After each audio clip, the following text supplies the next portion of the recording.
Amin. Ya, monggo Pak Erwin. Istitoah ini apa sih sebenarnya? Istitoah adalah mampu dalam arti mampu secara lahir dan batin, mampu secara kesehatan, mampu dalam melakukan rukun iman Islam yang kelima ini sehat lahir batinnya. Gitu, Mbak. Jadi kita diperiksa terlebih dahulu. Jadi nanti kriteria istitoah itu ada 4. Istitoah murni, istitoah dengan pendampingan, tidak istitoah sementara, dan tidak istitoah. Gitu. Oh, tidak istitoah itu tidak mampu berarti. Tidak mampu baik secara mampu fisiknya, tapi tidak mampu uangnya kan berarti tidak istitoah. Betul, ya. Mampu uangnya tapi fisiknya tidak memungkinkan berarti kan juga tidak istitoah. Betul. Apalagi kalau punya riwayat gangguan jiwa, riwayat penyakit yang berat seperti harus cuci darah, itu kan berarti rutin dinyatakan tidak istitoah. Kalau hasil labnya umpamanya agak berat harus diperiksa ulang, berarti itu kriterianya tidak istitoah sementara. Itu harus konsul dulu ke rumah sakit. Nanti ada surat keterangan dari rumah sakit yang menyatakan oh ini boleh berangkat haji, berarti tidak istitoahnya naik menjadi istitoah dengan pendampingan, mungkin pendampingan obat atau pendampingan manusia. Oh iya, pendampingan itu istilahnya yang apa ya? Masih tergantung. Ya, masih tergantung. Entah obat, alat. Saya mungkin pakai kursi roda, berarti kan. Pakai alat. Iya. Kalau pakai tongkat berarti juga pakai alat. Kalau semisal itu diabetes, harus obatnya harus menyertainya, berarti pendampingan obat. Oh iya. Ternyata tetap bisa ya, meskipun dengan kondisi seperti itu tetap bisa berangkat. Nah, kalau situasinya calon jamaah haji dari Blitar ini, itu situasinya sekarang gimana ini Pak Erwin? Alhamdulillah sudah melaksanakan pemeriksaan sampai tahap kedua. Ini 95% istitoah. Ya 5% mungkin istitoah dengan pendampingan. Dan ini agak lumayan berat daripada yang tahun-tahun lalu, karena ini jumlah lansianya banyak. Kan sudah ditunda beberapa tahun. Iya, terus ini berangkat, usianya kan juga nambah ya. Ini yang tertua tercatat 98 tahun, Pak Rustam dari Ponggok. Wah, luar semangatnya biasa. Tapi luar biasa. Iya. Hampir satu abad ya Pak Erwin. Mbah yang dari Wates itu 95. Jadi ini ada catatannya, Pak. Yang usia 95 ke atas itu ada 3 orang. 86 sampai 95 72 orang. Wah, banyak ya. 76 sampai 85 51 orang. Wah, itu berarti lansianya kan lumayan banyak sekali. Semua lansia rata-rata dominasinya ya. Dan ini kalau kemarin itu didampingi oleh keluarga, ini tidak harus berangkat sendiri. Tagline-nya sekarang jamaah menolong jamaah. Berarti saling membantu. Iya. Kalau kemarin itu semisal ada lansia, terus ini butuh pendampingan, harus didampingi keluarganya. Ini karena itu terjadi tidak naik gaji 2 tahun itu loh, mempengaruhi penumpukan. Akhirnya nanti kalau itu terus gitu, yang belakang mundur lagi, tambah tua lagi usianya nanti ya.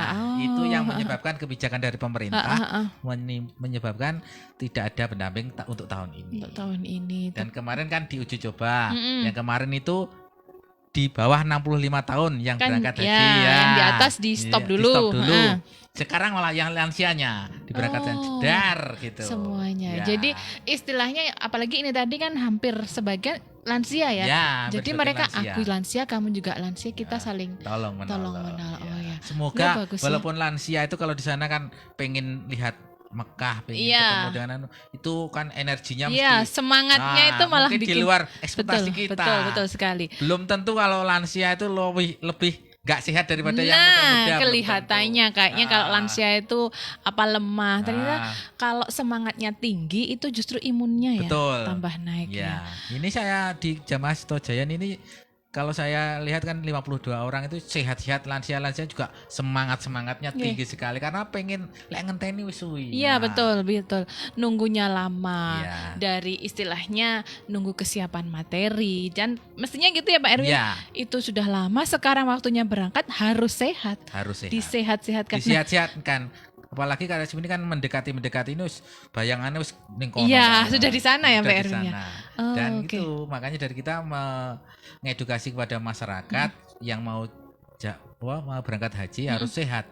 Ini pola makannya harus dijaga, harus sering-sering kontrol ke puskesmas karena kesehatannya harus terpantau. Teko ndoto baik enggak sehat ya, itu kan harus memberatkan nanti. Oh iya. Nah, ini kalau dari yang jenengan sampaikan ya dari usia sekian, yang rata-rata lansia ini apakah ada Pak Erwin yang tanpa penyakit tidak menular seperti diabetes, darah tinggi, apa ada nih Pak Erwin? Ada. Justru yang orang yang 90 tahun ke atas itu ada yang di hasil labnya itu bagus semua. Kadar gulanya bagus, ya. Tensinya juga bagus, HB-nya juga bagus. Luar biasa ini. Anunya diagnosanya Z00, berarti kan tidak ada penyakit ya. Sudah benar-benar sehat, siap. Nah, justru yang 50 agak sedikit wis enak asam urat, kolesterol dan lain sebagainya inilah. Bukti berarti kalau orang-orang dahulu itu ngepen kan. Iya. Ya Raksasa Jaya nih. Makanan dari segi makannya mungkin sangat-sangat dijaga. Iya. Tidak makan yang macam-macam. Nah, itu justru justru makanannya dari rumahnya sendiri ya. Yang ditanam sendiri. Betul. Nah, orang tua kan mungkin ya enggak kenal sama yang kafe-kafe itu. Betul, fast food yang makanan sekarang aduh. Kalau TKI Mbah kok sehat apa? Alah Mas, ini bentuknya telo godok. Aman ya. Aman betul. Wah, luar biasa. Dan olahraga, olahraga itu tetap gerak terus. Iya, Pak Erwin ya ternyata. Istilahnya kan kalau di sana nanti kan dituntut fisik ya. Betul, untuk jalan dan sebagainya. Ternyata beliaunya juga masih sering ke sawah, berarti kan fisiknya juga terjaga. Iya. Oke, nah ini Pak Erwin, kita kan selama pandemi belakangan itu ya, mulai masih tidak boleh berangkat, terus tahun kemarin dibatasi, dan sekarang ini apakah untuk persyaratannya Pak Erwin, apakah tetap memakai harus sudah vaksin atau belum, ini gimana Pak Erwin? Iya, nih perlu diketahui oleh masyarakat Blitar Raya pada khususnya pada umumnya bahwa persyaratan dari pemerintah Arab Saudi walaupun pandemi ini dinyatakan WHO sudah aman, namun masih tetap meminta persyaratan dari Arab Saudi bahwa minimal vaksin 2 kali. Iya. Jadi prasyarat mutlak itu adalah gitu ya? Vaksin minimal 2 kali. Syukur-syukur kalau booster bisa. Ya. Ada Mbak, memang ini beberapa jamaah yang belum melaksanakan vaksin. Cuma ya kita dari Dinas Kesehatan mungkin mengatur bahwa ini harus divaksin dulu. Dari sebelum puasa kemarin divaksin sampai hari ini waktunya sudah vaksin yang kedua. Jadi besok kalau waktu awal Juni berangkat semuanya itu sudah dalam keadaan tervaksin semuanya. Iya ya Pak Erwin, karena kan vaksin 1 dan 2 ada jaraknya ya. Iya, apalagi ada satu lagi yang perlu diketahui oleh masyarakat. Ini kan mau berangkat itu paling tidak 10 hari sebelum keberangkatan itu harus melakukan vaksin meningitis. Nah, itu juga syarat mutlak vaksin meningitis. Lah, vaksin meningitis itu jarak dengan dosis yang kedua minimal harus 2 minggu. Waduh, lama ini, lama. Makanya itu. Iya. Jadi masyarakat yang kira-kira akan pergi ke Tanah Suci jangan meremehkan yang namanya vaksin COVID-19. Monggo ya, ada gerai buka, silakan melaksanakan vaksin. Dan jangan sampai nanti mendekat terus nabrak. Gak bisa ya Pak ya. Soalnya ada jaraknya itu loh ya. Nah, selama ini untuk para calon jamaah haji, mungkin yang sebagian yang sudah vaksin itu apa ada kendala Pak, atau mungkin ada keluhan yang muncul mulai dari setelah vaksin COVID maupun vaksin meningitis, ada nggak Pak ini? Selama saya kurang lebih 9 tahun menjadi programmer haji, di vaksin meningitis tidak ada keluhan sama sekali. Mungkin kemeng-kemeng itu biasa ya betul. Terus vaksin COVID ini kan juga banyak yang dulu hebohnya semacam itu, kayak kalau baru divaksin malah daya tahannya menurun, ini. Ternyata kan ya enggak. Ada ya. Mungkin vaksin tertentu membuat demam 1-2 hari, cuma habis demam itu ya badan enak. Baik-baik saja. Kayak anak kecil habis imunisasi ya Pak Erwin ya. Karena kita memang masukin benda asing, akhirnya terjadi KIPI, kejadian ikutan pasca imunisasi. Ya, tidak apa-apa itu. Nggak apa ya. Nah, ini kan istilahnya buat para calon jamaah haji yang mungkin tahun depan akan berangkat itu jangan takut ya vaksin meningitis atau mungkin kita nggak tahu ya untuk tahun depan masih ada vaksin persyaratan tapi yang pasti ketika orang itu mendengar vaksin, kata-kata vaksin tuh kayaknya sudah wah ini efeknya nanti gini-gini ya. Nggak ada ya Pak Erwin ya. Oke. Mudah-mudahan nanti memang pandemi itu benar-benar dicabut dan kita memang bebas seperti yang dulu lagi. Iya.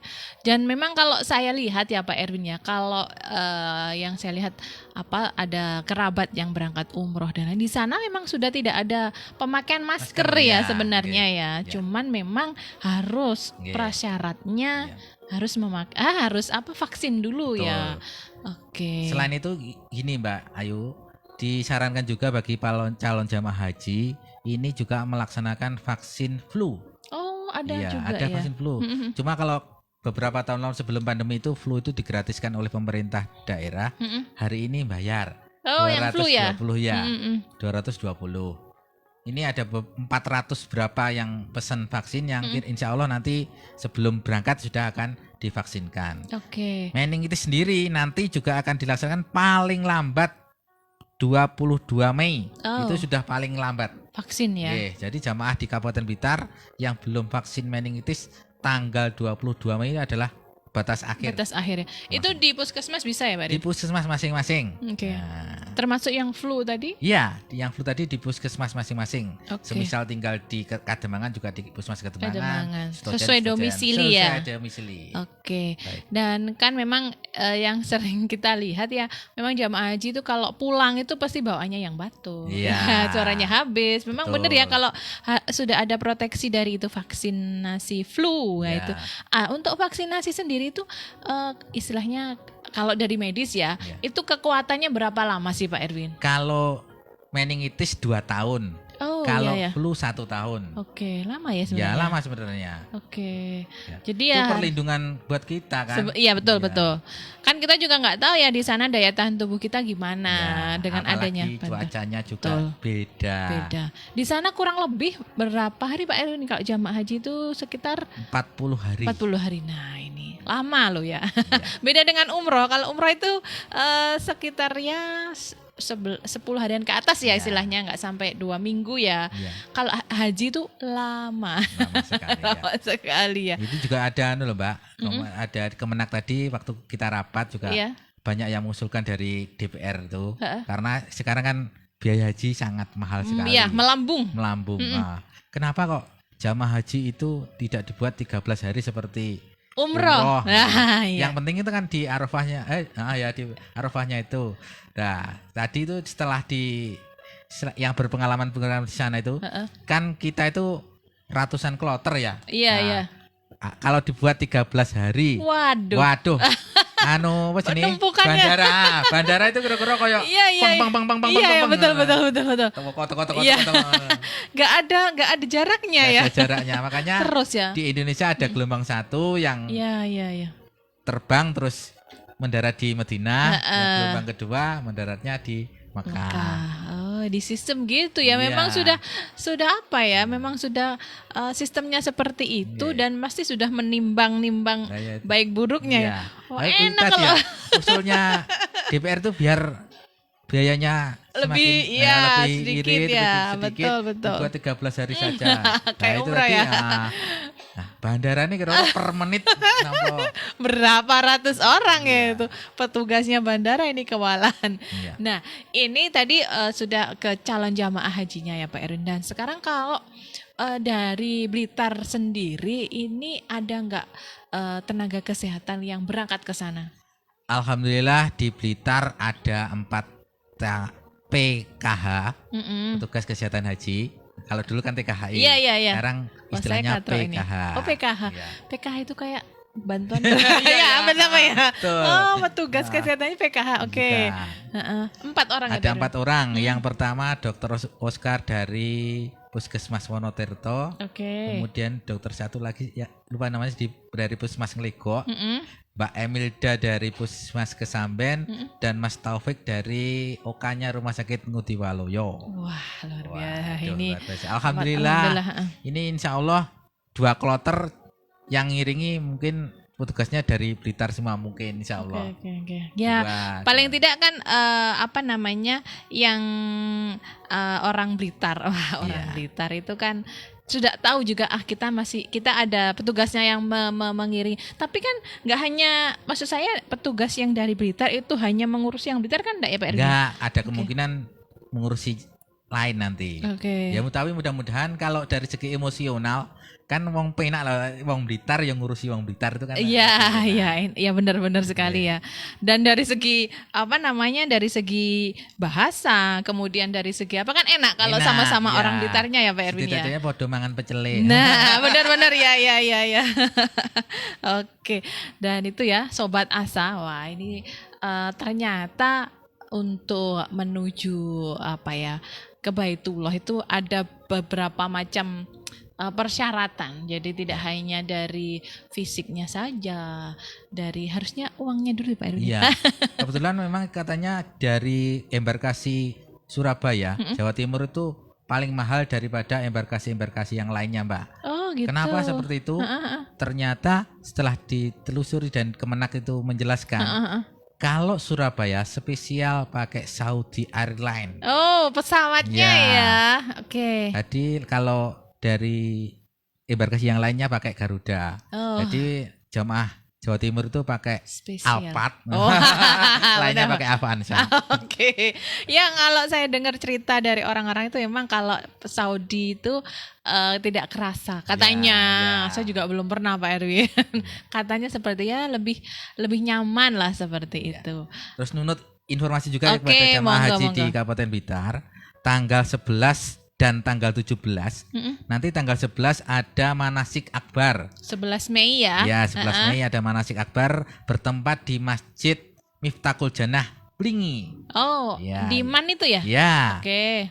17 nanti akan ada manasik akbar di Pemkab Kanigoro. Oke. Sambil berpamitan dengan Ibu Bupati. Oh iya. Itu kalau akbar itu semua berarti Semua jamaah haji 803 itu nanti akan diundang semuanya. Oke. Itu tadi 800 itu kota kabupaten atau kabupaten? Kabupaten saja. Wah. Kabupaten Blitar saja. Kabupaten segitu ya, belum nanti kota ya Pak Erwin. Oke. Terus di antara tanggal 11 dan 17 itu nanti akan dibagi 6 tempat Mbak untuk melaksanakan tes kebugaran haji. Oh, ada tes lagi Pak Erwin? Ya, kebugaran haji untuk mempersiapkan keberangkatan. Kebugarannya. Di antaranya Srengat Wonodadi Udanawu berjumlah 222 jamaah itu nanti dua hari. Oke, itu daerah barat ya. Barat. Kemudian Bacem Ponggok Sanan Kulon Garum Nglegok bertempat di lapangan Kalipucung Sanan Kulon. Oke. Kemudian Bakung Kademangan Wonotirto Sutojayan Pangurjo Kanigoro bertempat di Sutojayan. Oh, tengah-tengah ya itu ya. Oke. Kemudian Binangun Boro Ndoko Kesamben Selopuro Wates bertempat di Kesamben. Oke. Dan ada lagi Gandusari Selumbung Talun Blingi bertempat di Blingi. Siap-siap bagi para jamaah haji tahun 2023. Nanti selain tanggal 11 dan 17 ada manasik akbar di masing-masing yang sudah saya sebutkan tadi, penjenengan semua diundang untuk tes kebugaran dan tes PTM, penyakit tidak menular, dicek asam urat, kolesterol dan gula darah. Wah, demikian ini kabupaten ini menyiapkan ya segala rupa, ini sudah disiapkan pernak-perniknya kalau kata orang harus lengkap benar-benar, nanti ketika berangkat sudah benar-benar komplit semuanya, sehat dan bugar. Oke. Insyaallah awal Juni ya Pak Erwin ya. Ya, insyaallah awal Juni kita berangkat. Dan itu tadi ya Sobat Asa 11 sampai 17 itu jangan dilewatkan, dan itu nanti kan juga setiap jamaah masing-masing kan juga dapat info ya Pak Erwin ya. Diundang. Biasanya dari Kemenak. Oh, dari Kemenak langsung ke calon jamaah aja ya. Oke. Kemenak melalui KUA nanti disebar ke wilayah masing-masing. Oke. Wah, ini komplit ya. Nah, kalau Pak Erwin itu pasti kasih informasinya. Itu yang up to date. Ini kita tanggal 9, beliaunya sudah tanggal 11 sampai 17 sudah ada agendanya apa aja. Dan perlu Sobat Asa kata ini tadi sebelum Talkshow Bincang Sehat ini tadi juga beliau rapat juga membahas ini ya Pak Erwin. Membahas ini. Jadi masih anget-angetnya. Hasilnya apa langsung disampaikan ke Sobat Asa. Pertama loh ini tadi ya. Informasi pertama langsung buat Sobat Asa FM. Wah ini Pak Erwin tak terasa nih sudah waktunya ini lewat ini. Mungkin sebelum kita tutup ini ada closing statement dulu tentang tema kita di sore hari ini. Monggo Pak Erwin. Baik sahabat Asa dimanapun Anda berada. Terima kasih atas kesempatan yang diberikan hari ini. Saya berpesan kepada semua calon jamaah haji yang akan berangkat, jaga kesehatan masing-masing. Kita nanti berangkat, para jamaah haji berangkat kira-kira di awal Juni 2023. Mudah-mudahan pulang dengan keadaan sehat. Amin. Berangkat juga sehat, di sana juga sehat. Amin. Dan tagline-nya Haji sehat, haji mabrur. Haji sehat, haji mabrur. Amin ya robbal alamin. Semangat dari Pak Erwin ini buat calon jamaah haji di Kabupaten Blitar khususnya dan juga calon jamaah haji di Blitar Raya. Dan tak lupa Ayu ucapkan terima kasih juga yang sudah gabung di live Facebook. Ada Kak Sosi Lawang, ada Suci Ningsi dari Kalimantan Selatan, kemudian ada Kak Sosi Lawang dari Penataran, cuaca hujan lebat sama. Ada juga Kak Gumiati Ningsi dari Selokajang, ada Buku Siah Eko dari Kapi Kunjang Kediri Utara, dan juga ada Ibu Sriatun Toniran dari Singapura. Dari Singapura juga ikut menyimak talkshow kita di sore hari ini. Dan sudah di penghujung acara, waktunya Ayu harus pamit undur diri. Mohon maaf atas segala hilaf. Insya Allah kita akan jumpa lagi di acara yang selanjutnya. Radio Asa FM, sambung Selaksa Asa Indonesia. Wassalamualaikum warahmatullahi wabarakatuh. Waalaikumsalam warahmatullahi wabarakatuh.